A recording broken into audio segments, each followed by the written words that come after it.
It's no secret that the new Nissan X-Trail is on its way, and it's going to be a massive upgrade over this. This is the last of the current generation Nissan X-Trail, and I wanted to see what exterior and interior features you get and see how this thing drives, because I was wondering if you could possibly save a bit of cash by going for one of these as outgoing stock or as a demonstrator, or maybe as a very recently used car over the new generation that's coming in very shortly. And so with all that said, let's get into it. Now, if you want to see more Australian new car reviews just like this one, make sure you hit that subscribe button down below. It's the best way to show your support for this channel, and it'll make sure that we cover everything from A to Z and even outgoing models just like this. So this generation of Nissan X-Trail starts off at $33,000, around there. This is the ST Plus, so you get a few extra features, and that means you're going to be paying $35,000 for this one, drive away. Now, what do we have here? We obviously have this red paint, which stands out quite a lot. It's kind of like iconic color on this current generation of Nissan X-Trail. We have LED daytime running lights, but we have halogen headlamps. Plenty of chrome to see up here as well, especially around the badge and up here on the grille. And then down below, we have some front parking sensors, which is part of the ST Plus package. So moving along the side of the X-Trail, we have 17-inch alloy wheels, which are wrapped in a 225 size Yokohama tire, both front and rear. We have these side mirrors, which you can power fold in, which is pretty useful if you're going to a tight space. And then we have some more chrome around the door handles and around the windows. But then there's also this keyless entry as well, which is a little button here on the front doors, which is actually quite handy. And to round it all off, we have a roof-mounted spoiler, which looks a bit more sporty. There's your rear wiper, and we also have a reversing camera and reversing parking sensors. There's actually a 360-degree parking camera system on this, which is very handy when you're parking in tight spaces, so that's one of those cameras there. Now, the Nissan X-Trail has a manually operated tailgate, and to be honest, I'm a bit of a fan of that. It's pretty easy to use. There's nothing to go wrong like that. So that is part of the basics when you get this lower end ST Plus model. But what's not lower end is the amount of space you have back here. You have around 595 liters with all the seats up, and if you fold the seats, which are a 40-20-40 split, you can get upwards of 945 liters. That's very useful, and 40-20-40 split, excellent, love that. Below the boot floor, we have some additional storage, which is quite cool. And there's a bit of a hard line cover. So you can put anything from like dirty boots to sandy towels underneath the boot floor, and then load it up with even more cargo on top. I really love how practical the X-Trail is, and part of the reason why you would buy it as well. And I love the fact that you can put things below the boot floor, which creates like a nice flat floor. And then if you want to put anything above it, it can stay nice and dry and away from whatever nasty stuff you might put below it. Now, below the boot floor, there's also a spare tire, and so that's pretty useful if you need to use that. Now look, I'm not going to lie to you and say this car feels fresh on the interior. To be honest, it feels like it's been on sale maybe for 1 year too long, and we can discuss everything about Nissan politics in another video. But here we have the Nissan X-Trail's interior as it stands in 2022. And what do you get? Well, you got air vents everywhere, which is pretty good. Nice, good airflow for the aircon. We have a center touchscreen with hard buttons on each side. The center touchscreen also has connectivity for Apple CarPlay and Android Auto. It also has inbuilt satellite navigation, but I'm really using it as a screen for Apple CarPlay, and it's super easy to use just like that. Below that, in the gloss black plastic middle area here, you have climate controls there as well, which are all hard buttons, very nice to see, super easy to use. Below that, there is a 12-volt adapter. There's also an aux cord, and there's also your USB cord to charge and connect your phone to this screen. Now, raised up in the center is the shifter. This is nicely trimmed as well. I do like how it's put in this stitched little leather look boot. It is quite good and, you know, pretty easy to touch. Nothing too complicated about that. In front of me, I have two analog dials, and there's a center screen as well, just to give you a bit more information about your car. There's obviously start stop in here, which is part of the keyless entry and exit package that comes with the ST Plus. I like that a lot. There is a flat bottom steering wheel. Not sure why that's there. It's not really a sporty car, but Nissan's just put this here to sort of suggest maybe something like that. Trust me, it's nothing like driving the GTR. What's good is that you do have a telescopically adjusting steering wheel, so you can get nice and comfortable here, as well as these seats are manually adjusted and they are cloth. They are still very comfortable. And if you're wondering where the handbrake is, it's down in your footwell. So this has a foot operated handbrake. So that is something that is a bit quirky about this car. Now, what else is a bit quirky is that you have this little plastic piece here for the cup holders. So that means if it's a hot day out and you want to keep your interior drinks cold, this will redirect the aircon through the center stack here and actually keep your drinks cold or hot depending on what day it is. So that's pretty good too. Now, although the front is a little basic, and yes, there is fake stitching up on the dashboard, it's actually baked into the plastic, which I found quite incredible. There is plenty of storage in the second row for any size adult. Really, I'm 5'11" and I've got plenty of room back here. If you're gonna be upwards of like 6'2", 6'3", you're still gonna have plenty of headroom. Feet room, there's plenty of that, plenty of knee room as well. I'm sitting behind my driving position. I'm really having no complaints here in terms of feeling comfortable and getting into a good seating position. I'm also quite raised up as well, so I can see over the front occupants, so that feels quite nice to get a nice view out of this cabin. I do have windows that go down in the back, and they go down most of the way, so that's pretty good.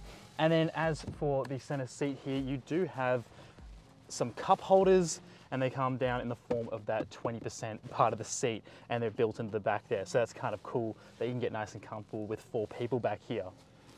Now, what is a bit of a downside, there's only one USB port for this entire cabin. So even here in the back, I can't charge. I have to get one of those splitters, either for the 12-volt sockets or just ask nicely to borrow the cord from up front. So that is a bit of a downside, especially for families who need to charge multiple devices. But what is cool is that you can slide these seats forwards and backwards to make more boot room in the back, and you can also get comfortable by making them more upright, or you can make them lean back just a tiny bit. Yes, it's all manually operated, so it feels a bit rough at times to sort of pull on those, but it is a very practical car for putting people and cargo in. There's also easy to reach ISOFIX points underneath the seats, and they're indicated by these little badges here on the back seats. So that's good if you need to put some baby seats here as well. So starting this car with the push button start, we go ahead and get ready for this drive. This has a 2.5 litre 4-cylinder non-turbocharged petrol motor. It produces 126 kilowatts and 226 Newton meters of torque. All that power is being sent to the front wheels only. This is the front wheel drive only model, and it's all being sent through this CVT transmission. It's an automatic for those who don't know what CVT is, but let me just tell you, this setup isn't the most inspiring. It isn't a lot of power, which it translates to around 86.4 kilowatts per ton. A faster car would be around 90, maybe to 110 kilowatts per ton. So it's not super quick, but this isn't really the aim of the game. This is meant to be a comfortable cruiser, something that's just meant to get you from A to B with a lot of space. So that's what this car is about. So that's why I want to test to see how comfortable and how capable this car really feels. So initial acceleration.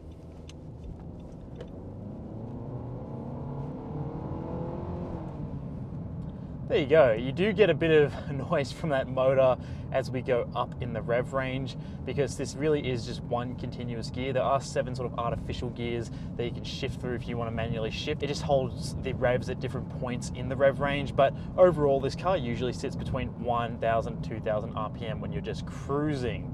This is a pretty comfortable car, I will have to say that. I really think this is something that, you know, will appeal to a lot of families and maybe rideshare people, because it's just one of those cars that you can drive with relative comfort and everyone else is gonna feel unbothered by how this car drives. This isn't a very heavy car, so at least the brakes have been dialed in to avoid any sort of sharp feelings of deceleration. There aren't any sport modes to speak of. There is an eco mode, but I don't really find myself ever using that. It's just sort of there's maybe like a feature for compliance more than anything. If you're really desperate and trying to save the fuel bill, maybe try and use that. In terms of cornering, this car is very numb steering, and this is some of the most numb steering I've felt in a long time. I mean, I'm pointing the steering wheel, but I'm getting really no feedback at all between the wheels and the actual steering wheel here. Going through corners though, this car doesn't actually feel like it's wallowing too much through the corners, although it's not something that you're going to be flying through any switchbacks or hairpins in. It is still, you know, a big family car. Fuel consumption is meant to be around 10 litres per 100 Ks in the city, but I'm seeing somewhere around 11 to 12 when I'm in the city. But then out on the highway, I'm seeing just below 10 litres per 100 Ks. So at least the engine is relatively fuel efficient for such a large SUV. What I can appreciate though is that the tyres do a good job of holding this car to the ground. There's no real slippage, although when it gets in the rain, you really jump on that naturally aspirated petrol motor, those front wheels will slip quite suddenly. But the traction control will take over quite quickly, so it's not the end of the world, but that's just something with front wheel drive cars, and this car isn't immune to front wheel drive slip in the rain. Now look, it'd be easy to say don't buy this, wait for the new one. That's a pretty easy cop out, but you'll probably be paying a little bit more, and you'll probably be waiting a little bit as well, because that car is in pretty high demand, and all those new car problems that we have here in 2022 in terms of long wait times and increased prices, that's probably going to be applied to the new X-Trail. So why would you get one of these? Well, I think this is extremely practical to carry tall adults and many people, and also the cargo. That's what's really appealing about this car. And there's a reason why many people on productreview.com.au really like their X-Trail. It's also super comfortable to drive. Even though this is a bit of a lackluster power plant, it is something that just gets you from A to B in pretty good comfort, especially when you attach Apple CarPlay and Android Auto. That works every time. So it's really that good. Also, you have that 360-degree parking camera with the ST Plus, and also there's front and rear parking sensors, and you have a few little safety features here and there, which we outline in our article, which you can see in a link down below for the full safety features list. It is a pretty good all-round package. It's great for young families and ones that are expecting to have kids that might get a bit bigger, because that's what that good second row is for, and also to carry all that stuff. And for a business use case, if you want to use this something for like rideshare, this would also be a great option because it's just spacious and comfortable, and it just makes for an all-round good driver. Now, to be honest, I really think that if you don't need all those new fancy upgrades, or you don't really particularly want anything too flash, and you just want the bare minimum, but also just have something that's comfortable, spacious, and that has a few creature comforts here and there to make this thing feel like a good daily driver, this is what this X-Trail does really well. Yes, it's in a little bit of an old packaging, but if you stripped it away and put new sheet metal on it, it is a pretty good daily driver, and hopefully you can get a good deal on it when the new one comes out, or with the new one expected to come out, because that would be part of the reason why you would get this over the new one. Now, with all that said, thank you so much for watching. My name's Cameron, and I'll see you in the next one.